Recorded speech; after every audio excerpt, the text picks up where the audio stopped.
Welcome back, everyone. Last time we left Joseph in prison. Today, let's pick up exactly where we stopped and continue uncovering the mystery of restoration in Joseph's life. When we left Joseph in the last message, he had done things right, yet found himself in the wrong place. So he thought. He chose holiness and was rewarded with prison.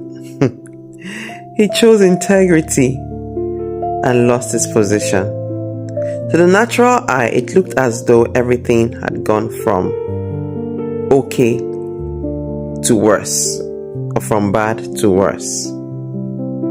But heaven was about to prove a timeless truth. Just because God has not promoted you does not mean He has stopped preparing you. In Genesis 39, 20 and 21, it tells us that Joseph was taken to the prison where the king's prisoners were confined. It was not an ordinary prison.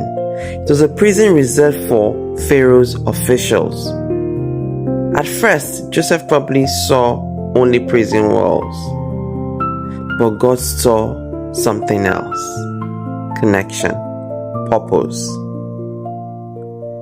Almost immediately, the Bible repeats those familiar words in Genesis 39:21. But the Lord was with Joseph and showed him mercy and gave him favor in the sight of the keeper of the prison. Again, there it is again. The prison changed, but God's presence did not.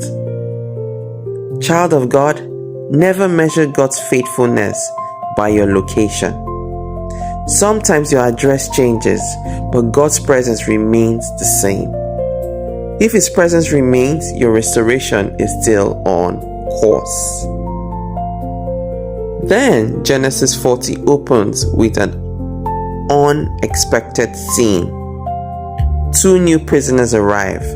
Not thieves, not murderers, but two men who once served Pharaoh himself. One was Pharaoh's chief butler, the other one was Pharaoh's chief baker. Both had offended the king. Both were placed in the same prison under Joseph's care. Can you imagine? The very prison Joseph wished he could leave was becoming the place where God was arranging divine connection.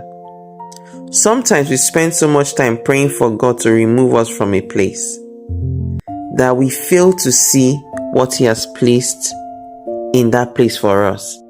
Sometimes we are looking for a destiny helper and looking at the wrong place for the destiny helper. But sometimes God just positions someone, an unlikely destiny helper, that can still fulfill that very thing in your heart. So I think this is also a lesson to say that we shouldn't judge. We don't know what God is weaving for us. To make it more interesting, the prison warden handed Joseph to them and says he should take care of them. They're under his care. What a beautiful coincidence, divine coincidence. Anyway, let's continue. So one morning, Joseph noticed something unusual. The faces of both men were troubled. Now think about this. Joseph had every reason to focus on his own. Just take care of them, help them do one or two things and move away. But one thing Joseph showed was he had compassion. In Genesis 40, verse 6 and 7, he looked at them and he said, "Why are you sad?" That question reveals the kind of man Joseph was. His pain had not stolen his compassion. The prison had not imprisoned his heart. One of the greatest tests of spiritual maturity is, can you still care about someone else's burden while carrying your own? Joseph showed he could. And perhaps that's why God could trust him with greater responsibility. The two men explained they had dreams, but there was no one to interpret for them. Joseph could have said, I have enough problems of my own, but instead he listened. And his response was in Genesis 48, do not interpretation belong to God? Tell me them, I pray you. Even in prison, Joseph still pointed people to God. He had not become bitter. He had not lost his faith. He had not concluded that God had abandoned him. He still believed that God speaks. He still believed that God reveals. He still believed that God answers. Never allow a difficult season to silence your gift. The place of waiting is often the place where God continues to develop what He had already placed inside of you. The chief butler shared his dream. Joseph listened carefully. By the wisdom of God, he interpreted it, and he said, in 3 days, the butler would be restored to his position before Pharaoh. Then the baker shared his dream. Joseph did not change God's message to make it easy to hear. He spoke the truth. In 3 days, the baker would be executed. 3 days later, exactly as Joseph had said, everything happened. The butler was restored. The baker was hanged, just as God had revealed.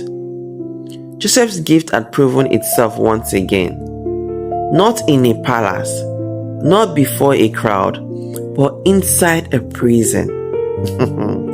Sometimes God allows your gift to mature in obscurity. So many times, you do some of the most miraculous and greatest things in hidden places where nobody knows, nobody knew you, where there's no applause, nobody to see you shine. But God is watching you. So before the butler left, Joseph made one heartfelt request in Genesis 40:14. But think on me, it shall be well with thee, and make mention of me unto Pharaoh.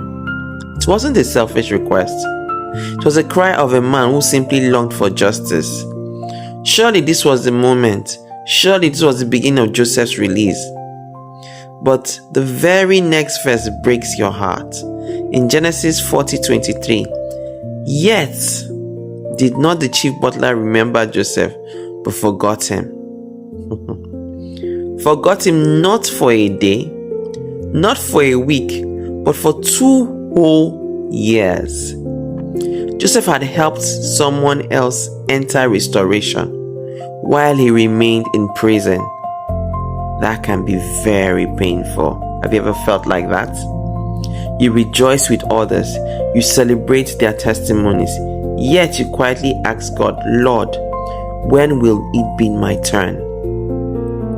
Joseph knew that feeling, but although the butler forgot, God did not.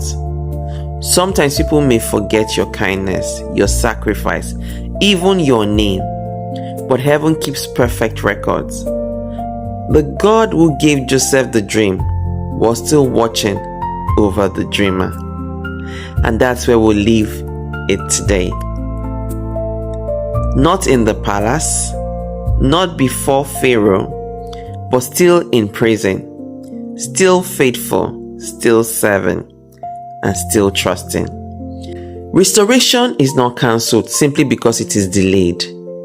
Restoration is ongoing.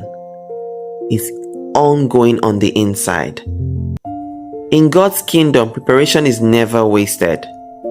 And if God is preparing you, it is because He has not finished with you. This is where we're stopping today.